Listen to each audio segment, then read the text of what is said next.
the only thing that was standing between millions of Israelis, Jews, Christians, Muslims, and of course also all kinds of other people is Iron Dome. Yeah. The same thing that protected Israel from the Iranian swarm of rockets and missiles. This seems to me to be almost a miraculous invention, and yet there are people in Congress, both on the left and the right, I'm thinking of Ilhan Omar, Rashida Tlaib on the left, Thomas Massie on the right, that want to defund that project. What do you say to those kinds of people?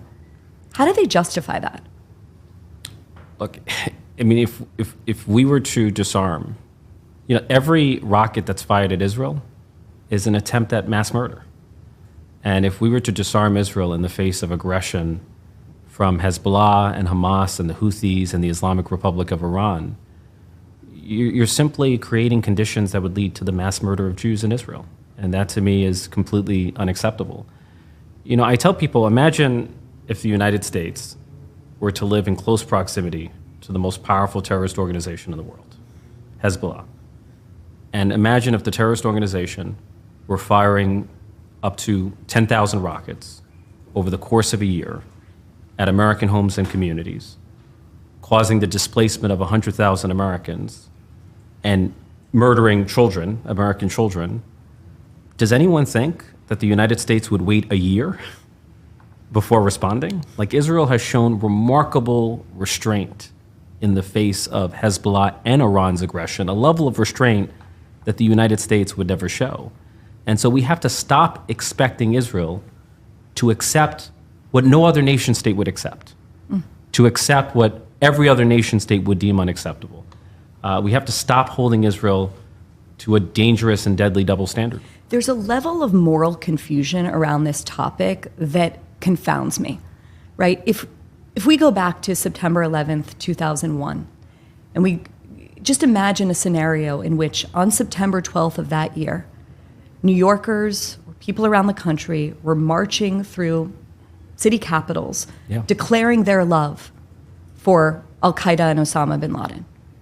That would have been absolutely, that would shock the conscious. It would have been, there would have been a national outrage the likes of which we cannot imagine. And yet yesterday, a few days ago, just outside this office, there were a group of people carrying signs, among them one saying, New Yorkers love Hezbollah. New Yorkers love Hezbollah. How do you understand this? And obviously I'm choosing one of hundreds and hundreds of examples just in this city that you represent, but of course I could choose cities across the world. There are people marching a few days ago in Dearborn singing Khaybar, Khaybar al-Yahud, which is a call for genocide against the Jews. What do you make of this response? How do you understand it? Because a lot of the people that are shouting these things self-identify as political progressives, and I just don't understand when it became a progressive position to support terrorists. Well, it's a perversion of progressivism, and it's a shock to our conscience. The post-October 7th volcanic eruptions of anti-Semitism on college campuses and on social media platforms, I see it as a civilizational challenge.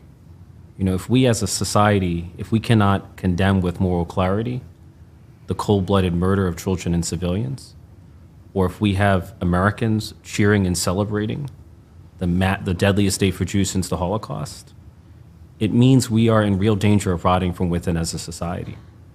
And so what is transpiring in our country not only affects Israel, it not only affects the Jewish community, it affects all of us. Like, there's a need for a reckoning with the deepening rot of anti-Semitism on college campuses, on social media platforms, and even in the halls of the United States Congress. Say more about that last part. The halls of the United States Congress. No, look, I think there are extremes on the far right and the far left that want to sever the U.S.-Israel relationship to the benefit of our foreign adversaries. And I think what we've seen is not only an outbreak of anti-Semitism, but also an outbreak of anti-Americanism. I see the world as a power struggle between the free world, led by the United States, with allies like Israel, and the axis of anti-Americanism, led by the likes of China, Russia, North Korea, and Iran. And there are extremes on the far left and the far right that want the United States to withdraw from international relations, that want to create a power vacuum that's going to be filled by totalitarian regimes like the Chinese Communist Party.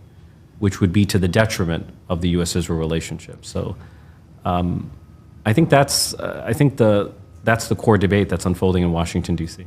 Well, part of that core debate kind of came to a head last week when Senator Bernie Sanders introduced a resolution that would force the Senate to undertake the first ever vote in Congress on blocking weapons transfer to Israel. What do you make of that resolution, and do you think it has legs? Do you see that as part of the problem? I emphatically reject it. Proposing to disarm Israel as it is facing attacks on 7 fronts is a death sentence for the Jewish state. It is completely unacceptable to me, and we should reject it categorically. Okay, I want to talk a little bit about what's happening in this city and then get to the new bill. There's nothing happening in this city. Nothing at all. Nothing eventful. No federal indictment against the mayor, no anti-Semitism. No CCP normal. spies. Exactly. No. Normal day. Yeah.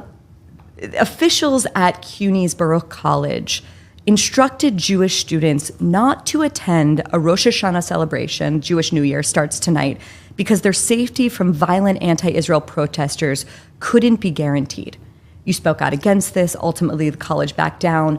But talk to me about that incident and what it says about the broader explosion of anti-Semitism in this city and how we put a stop to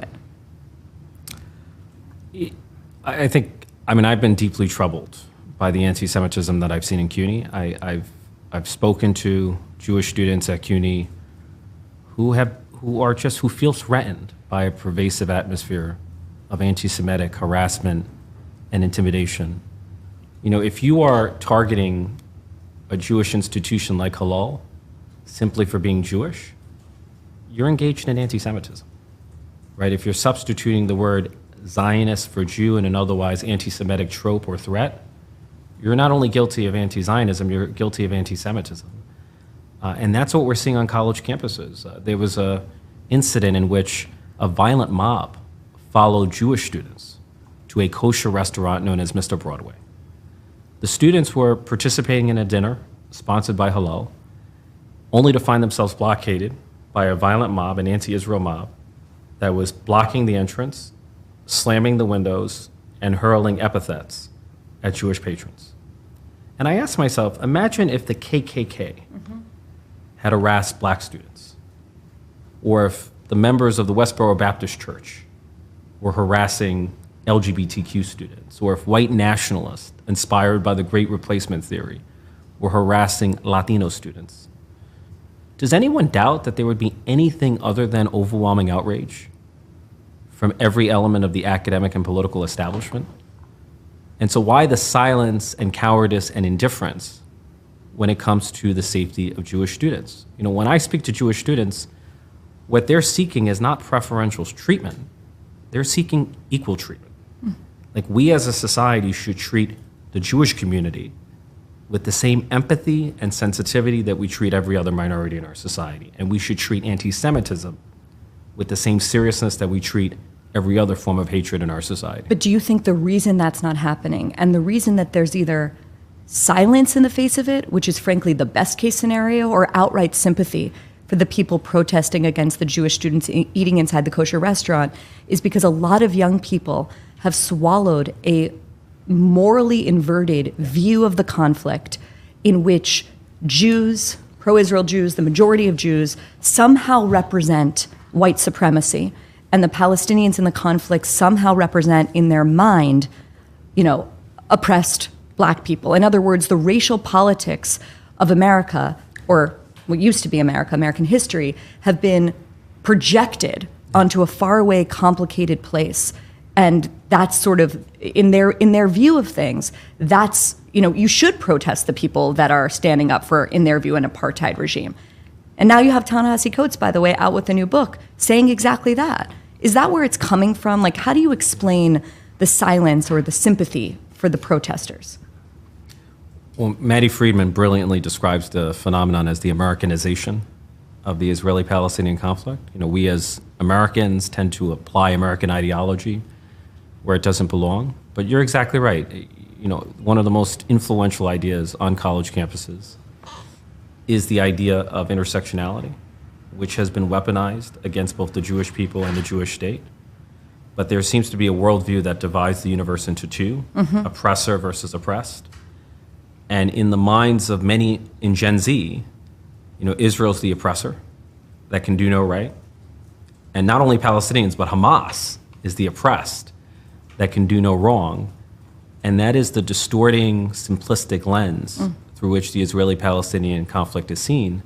And we see it even in the media coverage. Like, I have been appalled by the level of Nasrallah hagiography in the media. It's like unbelievable. The Washington Post portrayed Nasrallah as a father figure and a moral compass, and the New York Times. No, it read like a letter of recommendation. I was like, I want to hire this guy. He seems very devout, very hard worker. I hope that I can get as glowing a eulogy. You will not. But the New York Post, the New York Times portrayed Nasrallah as some kind of like Abrahamic egalitarian, fighting for the equality of Jews, Christians, and Muslims. There are moments when I wonder if I'm losing my mind. Right. I want to talk about the act that you introduced last week, the No Foreign Gifts Act, which would prohibit gifts from foreign nations that have provided financial support to foreign terrorist organizations. Now, the fact that this even needs to be a law that's passed seems insane to me. Tell me about how this isn't law already, and if and when it will become. Look, it just strikes me as common sense. Like, my philosophy tends to be common sense. I mean, if you are a foreign adversary of the United States, or if you are a state sponsor of terrorism, like Qatar, which finances Hamas, then you should be prohibited from contributing foreign gifts to institutions of higher learning. It's often said that money is corrupting in politics. It could be every bit as corrupting in academia. We know that the influence of Qatari foreign gifts has had a corrosive and corrupting effect on the integrity of the academic enterprise. And we've seen it not only in higher education, but also K-12. Well, we the did, Free Press broke the story in Brooklyn. Yeah, we did a story. Our Francesca Block did a story about PS 261, where I think it was like an elementary school, public school in Brooklyn, there was a map on the wall representing the Middle East, no Israel on the map. The map had been up there forever, and lo and behold, the curriculum was sponsored by the Qatari-funded. Yes. How did that happen? Yes. How has that been allowed to penetrate the public schools of New York City? And when I asked the chancellor about it, he says, I cannot scrutinize every curriculum material. And I'm like, I'm not asking you to scrutinize every curriculum material, only the materials that are coming from Qatar. Right.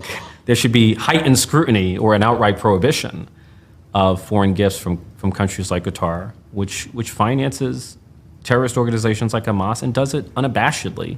And why are we allowing either foreign adversaries or state sponsors of terrorism to weaponize American institutions against America, to effectively wage what I would consider a malicious foreign influence operation through the back door of higher education? It's an act of self-sabotage, national self-sabotage. I think the other question is, why have we been so easy to buy off?